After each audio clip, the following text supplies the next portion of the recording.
दोस्तों, आप लोग के दिमाग में अक्सर आता होगा कि हम लोग इतिहास पढ़ते क्यों हैं। लोग तो आए चले गए, मर गए, उनकी लाशें भी खत्म हो गई, लेकिन फिर भी हम लोग पढ़े जा रहे हैं। कभी एग्ज़ाम में पूछ लेते हैं, कभी स्कूल में पूछ लेते हैं। लोग ग्रेजुएशन पोस्ट ग्रेजुएशन रिसर्च किए जा रहे हैं, पुस्तकों की साइज़ बढ़ाए जा रहे हैं। क्यों भैया, इतना मगजमारी क्यों करना। लेकिन दोस्तों, बात यह है कि इतिहास के बिना हमारी पहचान अधूरी है। इतिहास के बिना हम नहीं जान पाएंगे कि हम कहाँ से आए, और हमें प्रेरणा भी नहीं मिलेगी।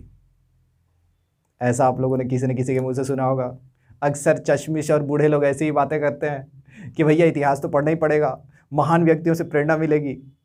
देखिए, प्रेरणा लेने के लिए बहुत सारे लोग हैं आज की दुनिया में, लेकिन फिर भी इतिहास में कहानियाँ बड़ी इंटरेस्टिंग होती हैं। और दोस्तों, मेरा तो यही कहना है कि भाई, अगर कहानी कथा सुनना हो तो इतिहास पढ़ने का, अन्यथा तो सरदर्द ही है। लेकिन फिर भी इतिहास में स्वर्ण युग की कल्पना जैसे ही आती है, हमारे बड़े बुजुर्ग बड़े ही सावधान हो जाते हैं। वो बोलते हैं कि एक हमारा ज़माना था जिसमें ये दूध की नदियाँ बहती थी, जिसमें ये खाने को मिलता था, वो मिलता था। आजकल तो कुछ है ही नहीं, प्रलय आने वाला है।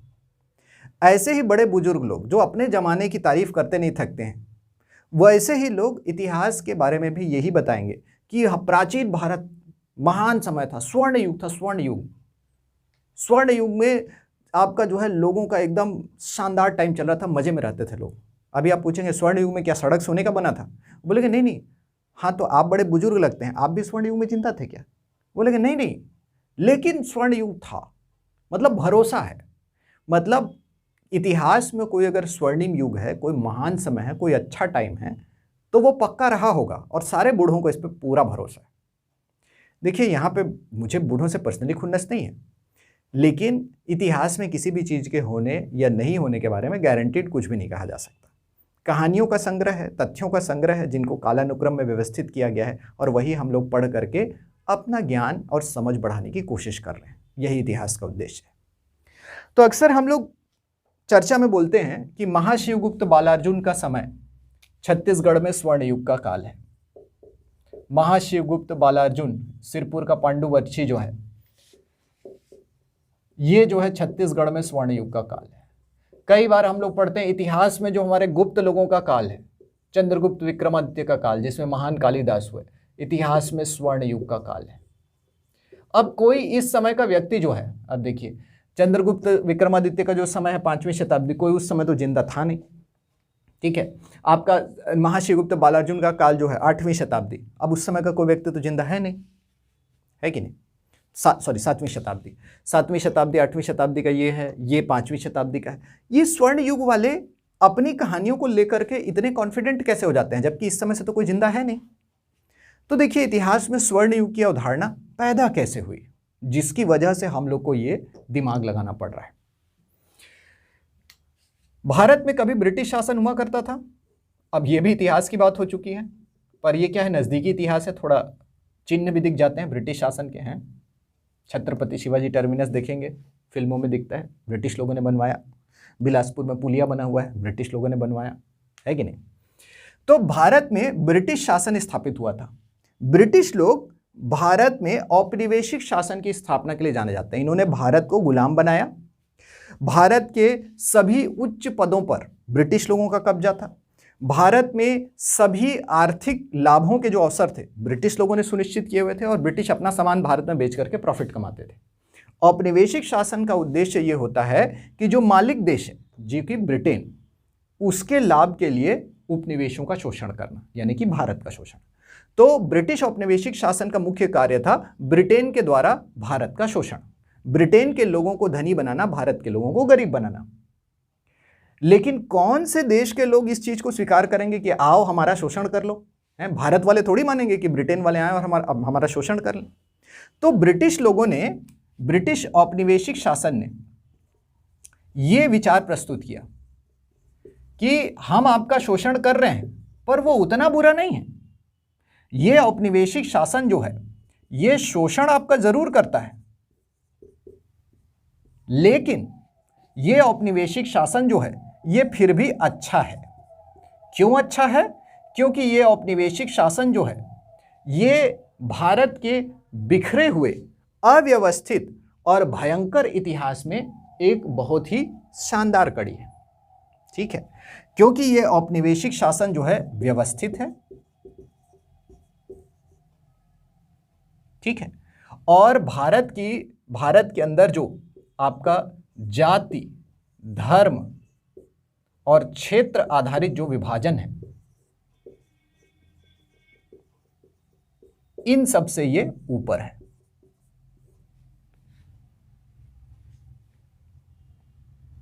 ठीक है, ये एक शांतिपूर्ण भी है।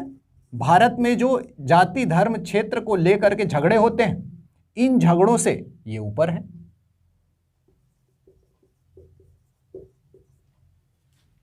ठीक, तो ब्रिटिश शासन का जो औपनिवेशिक शासन था, उन्होंने ये क्या कहा कि ये हमारा शासन शोषणकारी है, हम लोग भारतीयों को लूट रहे हैं, पर फिर भी ये अच्छा है क्योंकि ये व्यवस्थित है, वैज्ञानिक तरीके से इसका प्रबंध किया गया है और ये भारत में शांतिपूर्ण व्यवस्था लाता है।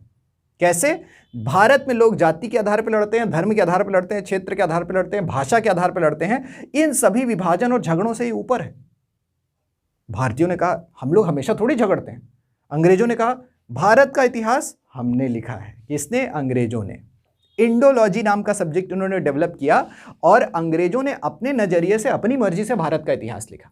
उन्होंने उस इतिहास में यह बताया कि भारत वाले हमेशा से ही बहुत ही झगड़ालू किस्म के रहे, जाति, धर्म और क्षेत्र के नाम पे लड़ते रहे, और इसी वजह से भारत में कभी भी व्यवस्थित और अच्छा शासन नहीं आ पाया। लोग धर्म के आधार पर अत्याचार करते रहे। प्राचीन काल में हिंदू लोगों का शासन था, मध्यकाल में मुस्लिम लोगों का शासन था। इन्होंने हमेशा अत्याचार किया, दूसरे धर्म वालों को प्रताड़ित किया और भारत के लोग हमेशा बिखरे रहे। बंगाल के लोग पंजाब से लड़ रहे हैं, पंजाब के लोग महाराष्ट्र से लड़ रहे हैं, सब लड़ ही रहे हैं। तो ऐसे विभाजित भारत के ऊपर व्यवस्थित और शांतिपूर्ण एकीकृत शासन हमने स्थापित किया है। तो अंग्रेजों को, मतलब भारतीय लोगों को थैंक यू बोलना चाहिए और अपना शोषण होते देना चाहिए, है ना, कि भारतीय लोग को जो हाथ जोड़ के अंग्रेजों के तलवे चाटने चाहिए, क्योंकि इन सब से उभार करके लाए हैं। भारतीयों ने कहा ये तो गलत बात है, ये तो गलत बात है। क्या हमारे इतिहास में सिर्फ यही भरा पड़ा है? ठीक है, तो अंग्रेजों ने अपने शासन को जस्टिफाई करने के लिए मनमर्जी का इतिहास लिखा, और ये मनमर्जी का इतिहास जो है ये अंग्रेजों ने इंडोलॉजी नाम के सब्जेक्ट के माध्यम से भारतीयों पे थोप दिया। ठीक है, इसको मनमर्जी का इतिहास बोलने से आपको कंफ्यूजन होगा, तो हम लोग इसको लिख देते हैं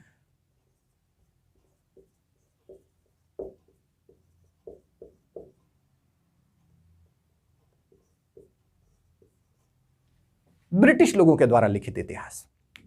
तो अब फिर से शुरू करते हैं। ब्रिटिश शासन ने भारत का शोषण किया और ब्रिटिश शासन ने कहा कि शोषण करने के बावजूद भी, लूटने के बावजूद भी हम लोग अच्छे हैं क्योंकि हम व्यवस्थित और शांतिपूर्ण शासन देते हैं। भारत में जाति, धर्म, क्षेत्र के आधार पर विभाजन और झगड़े होते हैं, उनसे हम लोग ऊपर हैं।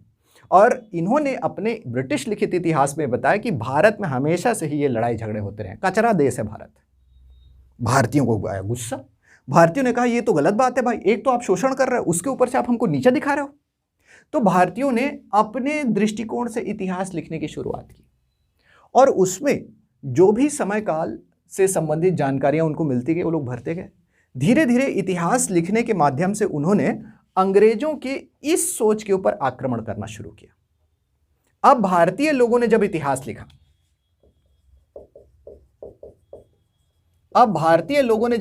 लिखना शुरू किया, तो उनको मालूम था कि ब्रिटिश लिखित इतिहास में सिर्फ विभाजन और झगड़ों पे फोकस किया गया है, भारतीयों को नीचा दिखाया गया है। तो अब अंग्रेजों से सीधे तो नहीं लड़ सकते, लेकिन अंग्रेजों द्वारा लिखे गए इतिहास से तो लड़ सकते हैं। तो जब भारतीयों ने इतिहास लिखना शुरू किया तो उन्होंने विभाजन के बजाय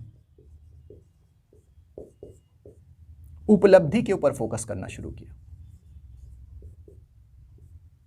कि भारतीयों ने अपने समय में क्या उपलब्धियां हासिल की, क्या क्या श्रेष्ठ काम किए हैं। अब देखिए, प्राचीन काल से संबंधित सबूत कम थे, उस समय की राजनीति कैसी थी, उस समय की सामाजिक व्यवस्था कैसी थी, इसके बारे में तो जानकारी कम रही। लेकिन मंदिर, मस्जिद, कला, संस्कृति, गीत, नृत्य, संगीत, साहित्य, ये सब तो था।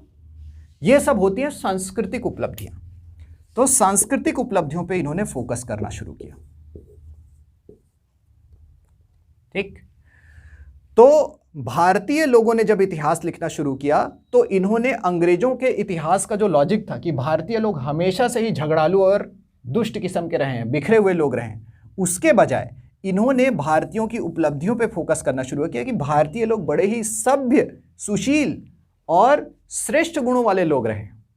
भारतीय लोगों की सांस्कृतिक उपलब्धियां, गीत, संगीत, नृत्य, साहित्य, विज्ञान, कला, दर्शन, इन सब क्षेत्रों में भारतीयों की उपलब्धियां महान हैं। तो सभ्य, सुशील, संस्कृत लोग हैं भारत के लोग। यहां की सांस्कृतिक उपलब्धियां, दर्शन, विज्ञान, कला, संगीत, संस्कृति, इन सभी क्षेत्रों में निष्णात हैं, विशेषज्ञ हैं हम लोग। और जब हम लोग इतने श्रेष्ठ लोग हैं तो थोड़ा बहुत गलती हो जाने पर आप जो है भारत को बर्बाद देश घोषित नहीं कर सकते। और जो श्रेष्ठ हम पहले थे तो आज भी उतने ही श्रेष्ठ बन सकते हैं, हमको आपकी जरूरत नहीं है। तो भारतीय लोग सीधे हमला करके औपनिवेशिक शासन को खत्म नहीं कर सकते थे, लेकिन औपनिवेशिक शासन के प्रति जो स्वीकृति थी ये अच्छा है, इसको ज्यादातर भारतीय इसलिए मानते थे क्योंकि ब्रिटिश लिखित इतिहास में कहा था कि भारत हमेशा से ही बर्बाद देश रहा है और यही वजह है कि अंग्रेज लोग उस पर शासन कर रहे हैं। तो इसके विरोध में भारतीयों ने ये कहा कि भारतीय इतिहास जो है ये विभाजन का नहीं, उपलब्धियों का इतिहास है। गुप्त काल में कालिदास ने संस्कृत के महान नाटक और महान कविताओं की रचना की है। आपका मेघदूतम, ऋतुसंहार, ठीक है, नाटकों में अभिज्ञान शाकुंतलम, विक्रमोर्वशीयम, मालविकाग्निमित्रम, महान शूद्रकम, मृच्छकटिकम, वात्स्यायन का काम सूत्र, इसके अलावा आपका मालती माधव, एक से एक श्रेष्ठ रचनाएं, स्वप्न वासव दत्ता इस काल की रचनाएं, मुद्रा राक्षस। संस्कृत भाषा तो महान थी ही इस काल में, गुप्त काल में। इस काल में सिक्कों का शानदार प्रचलन हुआ है। इस काल में ढेर सारे प्रासाद बनाए गए हैं। इस काल में ढेर सारे अभिलेख मिले हैं जिनमें श्रेष्ठ भाषा और संस्कृति का पता चलता है। इस काल में शासक जो है जन कल्याण के लिए शासन कर रहे हैं, प्रशासनिक व्यवस्था काफी विकसित है, ठीक है। तो तरह तरह से इन्होंने गुप्त शासकों की तारीफ की। गुप्त शासकों का काल भारत के कला और संस्कृति की दृष्टि से श्रेष्ठ काल है। और जब भारतीय शासक इतना बढ़िया काल ला सकते हैं, इतना बढ़िया शासन कर सकते हैं, तो जाहिर सी बात है ब्रिटिश लोगों के सामने नीचा देखने की कोई जरूरत नहीं। भारतीय लोग ब्रिटिश लोगों से अच्छा काम कर चुके हैं, जब उस समय कर सकते हैं तो अब भी कर सकते हैं। तो सांस्कृतिक उपलब्धियों पर फोकस करने के ही दौर में स्वर्ण युग की परिकल्पना सामने आई। इसके माध्यम से हम लोग ब्रिटिश लिखित इतिहास से पंगा ले रहे थे, इससे हम लोग जंग छेड़ रहे थे, इससे जो है हम लोग अपने गर्व को फिर से स्थापित कर रहे थे कि अगर इस काल में हम लोग स्वर्ण युग बना सकते हैं तो ब्रिटिश लोग को हटा करके एक भारतीय शासन लाएंगे और ये स्वर्ण युग हमारा वापस आ जाएगा। अब देखिए, यहां तक तो सब ठीक है कि अंग्रेजों से पंगा लेने के लिए डायरेक्ट पावर नहीं था, तो अंग्रेजों के लिखे हुए इतिहास पे हमला किया, फिर उनके शासन का जो अच्छा होने का भ्रम है उसको तोड़ दिया, इसकी बुराइयों को सामने लेकर के आए, पब्लिक का सपोर्ट मिला, अंग्रेजों को हटाया। इसी को कहते हैं राष्ट्रवाद। तो स्वर्ण युग की अवधारणा भारतीय इतिहास में राष्ट्रवाद की वजह से आती है कि हम लोग को अपना देश को आजाद करना था, उसके लिए हम लोगों ने ब्रिटिश लोगों के इतिहास को रिजेक्ट किया, अपने इतिहास पे भरोसा किया, स्वर्ण युग का कॉन्सेप्ट लेके आए, कॉन्फिडेंस आया, अंग्रेजों को हटा दिया। अब आजाद हो गए। फिर आजाद होने के बाद हमारा जो कुछ लोगों का समूह था वो अभी भी इस बात पे विश्वास करता था कि हम लोगों की सांस्कृतिक उपलब्धियां महान हैं। कुछ लोगों ने इस महान उपलब्धि का एनालिसिस करना शुरू किया। उन्होंने कहा अब तो औपनिवेशिक शासन गया, भारत हो गया आजाद, ठीक है, ब्रिटिश शासन गया, भारत हो गया आजाद,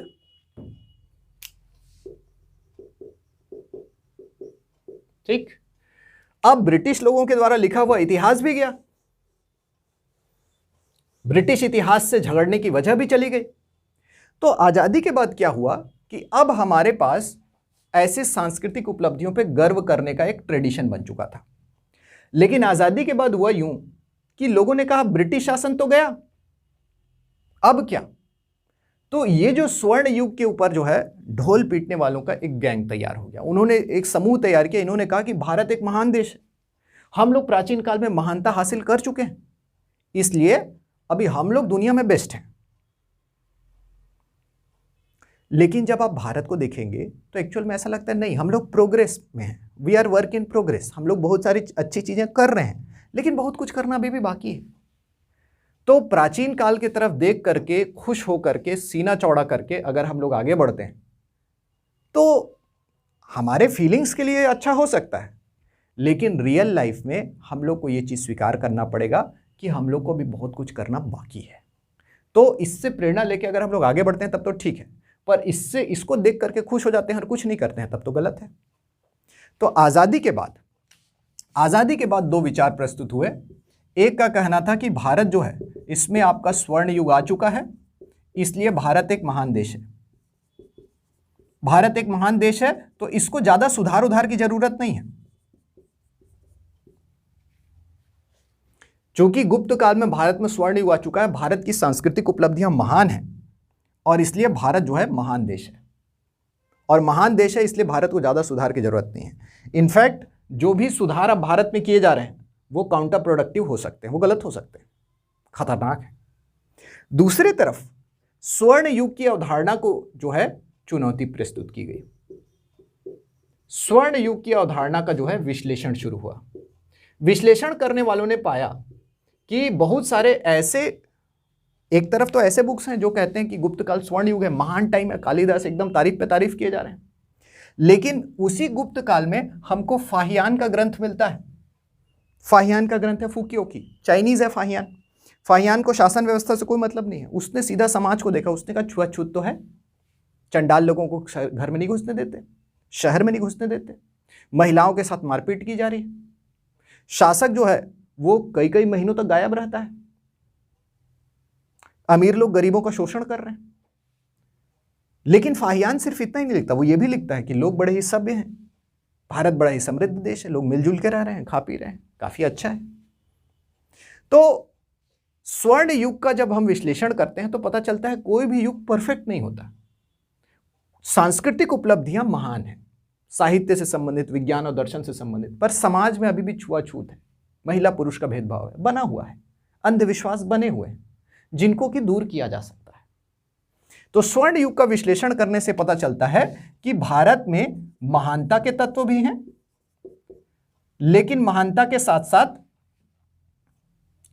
कुछ सामाजिक समस्याएं भी हैं, परफेक्ट नहीं है। महानता भी है, समस्याएं भी हैं, और जब समस्याएं हैं तो हमें महानता पे गर्व करना चाहिए, समस्याओं में सुधार करना चाहिए। हम लोग परफेक्ट लोग नहीं हैं, we are work in progress, जितना सुधार करेंगे भविष्य उतना ही अच्छा होगा। तो अब इतिहास का जो है सही भूमिका उभर करके आता है कि भैया अंग्रेजों से लड़ने के लिए हमने स्वर्ण युग की अवधारणा बनाई, क्योंकि अंग्रेजों के सामने हम लोग हीन भावना महसूस करते थे, अंग्रेज लोग अपने आप को सुपीरियर दिखाते थे, उनसे लड़ने के लिए हमने स्वर्ण युग की अवधारणा का आविष्कार किया। उसने हमारे अंदर राष्ट्रीय गर्व की भावना पैदा की, हम लोगों ने मिलजुल करके अंग्रेजों से लड़ा। अंग्रेजों के जाने के बाद अब हम लोग महान देश अपने आप को गिनने लगे और सुधार करना बंद कर दें तो ये गलत है। हम महान हैं, लेकिन अभी भी हमको बहुत कुछ करना बाकी है। इसलिए इतिहास में किसी भी काल को जब स्वर्ण युग कहा जाता है तो आप उसकी उपलब्धियों के बारे में पढ़ें, जानें, लेकिन उसके साथ साथ ये भी समझें कि कोई भी समय, कोई भी व्यक्ति परफेक्ट नहीं होता है, उसमें कुछ ना कुछ समस्याएं रहती हैं जिनको सुधार की ज़रूरत होती है। जैसे आज का समय बहुत ही अच्छा समय है, लेकिन जो सुधार की आवश्यकता है उसके लिए तो प्रयास कर ही रहे हैं ना। तो यही है इतिहास को समझने का संतुलित दृष्टिकोण। इतिहास में स्वर्ण युग होते हैं, लेकिन स्वर्ण युग में सड़कें सोने की नहीं होती। इतिहास में स्वर्ण युग होते हैं जहां लोग बेहतर जीवन जीते हैं, लेकिन हमेशा उनसे और बेहतर जीवन जीने की उम्मीद की जा सकती है। इसी उम्मीद का अध्ययन इतिहास में किया जाता है। Thank you.